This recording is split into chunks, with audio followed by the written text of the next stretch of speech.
रूस ने एक बड़ा ऐलान कर दिया है। यूक्रेन के 4 इलाकों को आधिकारिक तौर पर रूस में शामिल करने का ऐलान कर चुके हैं पुतिन। अब क्या करेंगे ज़ेलेंस्की? जिस बात का डर यूक्रेन और पश्चिमी देशों को था वो अब सच होता हुआ नजर आ रहा है। वहीं इसे यूक्रेन और अन्य पश्चिमी देशों ने वैध बताया है। हालांकि रूस ने यह ऐलान करने से पहले जनमत संग्रह कराया था, जिसमें दक्षिणी और पूर्वी यूक्रेन के 4 शहरों खेरसोन, जापोरिजिया, लुहांस्क और दोनेत्स्क में लोगों से यह पूछा गया कि वो यूक्रेन में रहना चाहते हैं या रूस में शामिल होना चाहते हैं, और जो नतीजे सामने आए वो वाकई चौंकाने वाले थे। ज्यादातर लोगों ने रूस के साथ रहना पसंद किया है। इन इलाकों में रूस स्थापित प्रशासन ने मंगलवार दावा किया कि जापोरिजिया में डाले गए 93% मतपत्रों ने विलय का समर्थन किया है। वहीं खेरसोन में 87%, लुहांस्क में 98% और दोनेत्स्क में 99% लोगों ने रूस में शामिल होने की इच्छा जताई है। अब सवाल है इस पर यूक्रेन का क्या कहना है? क्या यूक्रेन अपने 4 इलाकों पर रूस का कब्जा होने देगा? चलिए जानते हैं।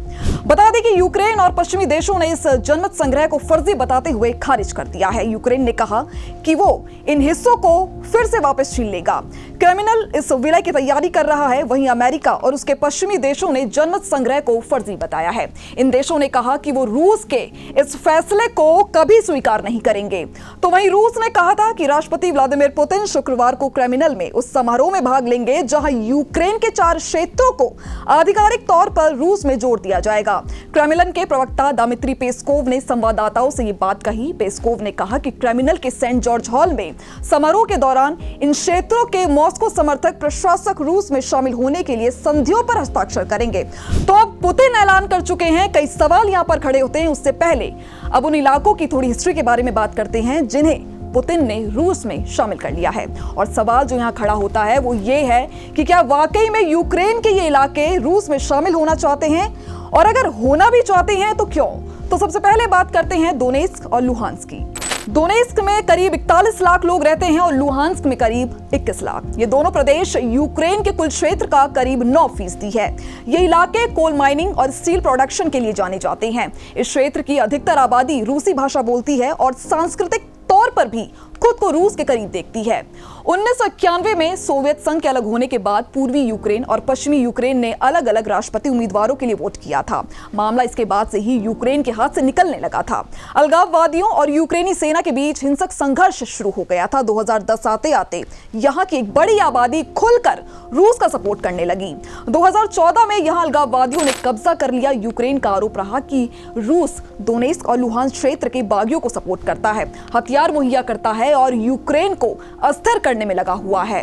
2014 में यूक्रेन के क्रीमिया क्षेत्र पर रूसी कब्जे के बाद से दोनेत्स्क और लुहांस्क के अलगाववादियों ने इन दोनों क्षेत्र को अलग अलग देश घोषित कर दिया था।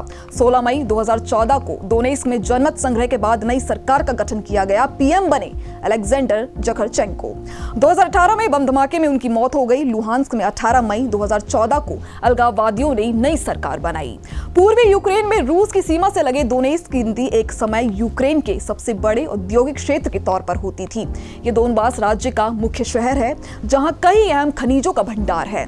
यह शहर यूक्रेन के बड़े स्टील उत्पादक केंद्रों में से एक है। वहीं लुहांस्क, जिसे पहले वोरोशिलोवग्राद के नाम से जाना जाता था, यूक्रेन के लिए कोयले का अहम भंडार है। यह शहर भी दोनबास क्षेत्र का हिस्सा है और रूस के साथ सीमा साझा करता है। इस शहर का उत्तरी हिस्सा ब्लैक सी से लगता है। दोनेत्स्क और लुहांस्क, जिस डोनबास प्रांत का हिस्सा है, वो रूस और यूक्रेन के बीच तनाव की मुख्य जड़ रहा है। दरअसल सोवियत संघ के विघटन के बाद डोनबास क्षेत्र यूक्रेन का हिस्सा बना। उधर रूस का कहना है कि डोनबास की अधिकतर जनता रूसी भाषा बोलती है और इसलिए उसे यूक्रेन के राष्ट्रवाद से बचाया जाना जरूरी है। तो वहीं बात करें खेरसोन और जापोरिजिया की, तो यहाँ की जनता भी रूस के साथ रहना चाहती है। इसी बीच जापोरिजिया क्षेत्र में रूसी नियंत्रित मेलिटोपोल के निर्वासित यूक्रेनी मेयर ने रूसी समर्थक अधिकारियों पर लोगों को वोट डालने के लिए मजबूर करने का आरोप लगाया। इवान फेडोरोव ने इस हफ्ते की शुरुआत में रॉयटर्स को बताया कि मतदान असॉल्ट राइफलों के सामने होता है। हथियार वाले लोगों को सड़क पर पकड़ लिया जाता है और न केवल अपने लिए बल्कि पूरे परिवार के लिए वोट देने के लिए मजबूर किया जाता है। यूक्रेन के पत्रकार निक ओशिचेंको ने द मॉस्को टाइम्स को बताया, लोग केवल विलय के खिलाफ वोट नहीं दे सकते थे। कल्पना कीजिए कि आप कब्जे वाले अधिकारियों के सामने मतदान कर रही हैं। कई यूक्रेनियन ने क्षेत्र छोड़ दिया, अन्य लोग महीनों से पूरी तरह से अराजकता में रह रहे हैं। जिसके पास बंदूक है वो ही सही है। किसी कारण से उनका मानना है कि रूस उन्हें शांति और समृद्धि दे सकता है। बता दें कि फरवरी में दोनों देशों के बीच लड़ाई शुरू हुई थी, जिसका असर जरूरी सामान के साथ ऊर्जा की कीमतें बढ़ी। तेल की कीमतों में भी 2.5% की बढ़ोतरी देखी गई है। इससे एशियन डेवलपमेंट बैंक का कहना था कि दो देशों के बीच युद्ध से एशिया के विकास पर भी असर पड़ा है। भारत में भी इसका काफी असर देखने को मिला था। तो फिलहाल इस रिपोर्ट में बस इतना ही। बाकी की ऐसी ही रिपोर्ट्स के लिए आप बने रहिए हमारे साथ और देखते रहिए JJN न्यूज़।